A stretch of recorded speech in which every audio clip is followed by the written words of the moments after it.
And I don't really know what comes next. I'm just doing my best, even though I'm so stressed out.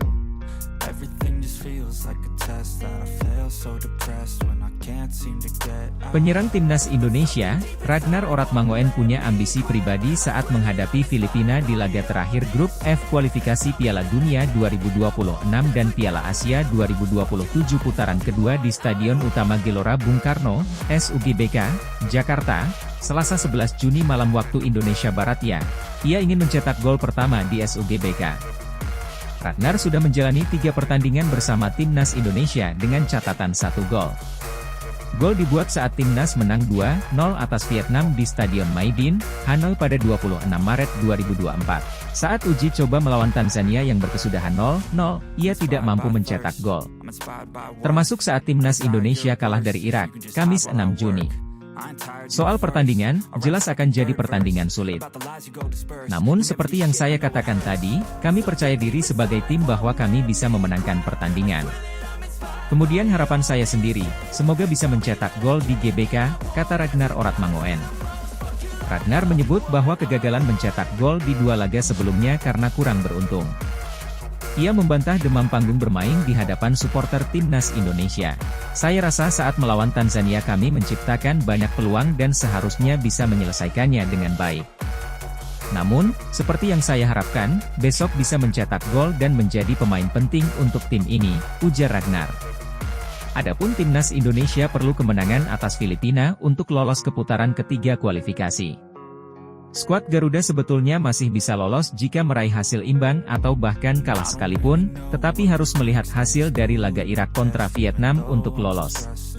Timnas Indonesia yang menempati peringkat 2 dengan 7 poin dari 5 laga. Hanya unggul 1 angka dari Vietnam di posisi 3-6. Sementara itu, Irak di posisi pertama dengan 15 poin sudah menyegel tempat di putaran ketiga. Adapun Filipina menempati juru kunci, 4 dengan 1 poin. Sementara itu, bek andalan timnas Indonesia, Jay Itzes siap tempur dalam duel timnas Indonesia versus Filipina sebagai pengganti Jordi Amat pada kualifikasi Piala Dunia 2026 di Stadion Utama Gelora Bung Karno, SUGBK, Selasa, 11 Juni 2024. Sekira pukul 19.30 waktu Indonesia Barat, Jay Itzes berpeluang besar menggantikan Jordi Amat yang akan absen dalam pertandingan nanti. Jordi dipastikan tidak bermain setelah mendapat kartu merah saat melawan Irak. Pemain Venezia ini menyayangkan skuad Garuda yang harus kehilangan pemain seperti Jordi Amat dalam pertandingan krusial melawan Filipina.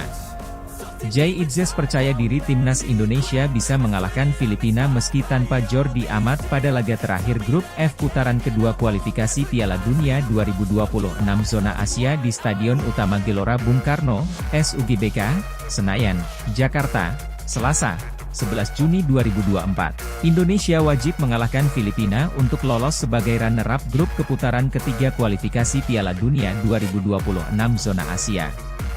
Andai kalah, atau seri, posisi Garuda Muda digusur Vietnam jika mereka mengalahkan sang juara grup, Irak, dalam pertandingan lainnya. Jordi diusir dari lapangan pada menit ke-59 akibat pelanggaran sebagai orang terakhir kepada pemain Irak, Ali Jassim. Absennya dia bakal menjadi kerugian bagi skuad Garuda. Jay Itzes sendiri mengakui bahwa Jordi Amat memang pemain penting.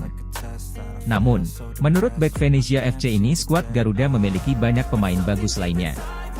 Oleh karena itu, meski tanpa pemain berusia 32 tahun tersebut, kekuatan timnas Indonesia masih terjaga, dan dipastikan mereka bakal tetap memberikan yang terbaik. Tentu Jordi adalah pemain penting bagi kami, ujar Jay Itzes kepada awak media termasuk Bolasport.com di Stadion Madia, Senayan, Jakarta, Minggu, 9 Juni 2024. Dia punya banyak pengalaman. Dia adalah sosok yang baik di tim, ucapnya. Jay, yang baru saja mengantarkan klubnya promosi ke Serie A, menilai banyak pemain lain yang masih bisa mengisi posisi Jordi nantinya. Untuk itu, dia tak begitu panik dan meminta semua pihak untuk menanti keputusan pelatih Shin Tae-yong. Tetapi saya pikir kami punya banyak pemain bagus yang lain. Dalam kasus ini saya juga seorang bek, jadi kami serahkan ke pelatih untuk membuat keputusan, tegasnya. Jay absen di laga kontra Irak lantaran masih berjuang membawa Venezia promosi ke Serie A 2024-2025 via playoff Serie B melawan Cremonese. Kini, sang bek jangkung ini kemungkinan besar akan menjadi starter di jantung pertahanan timnas.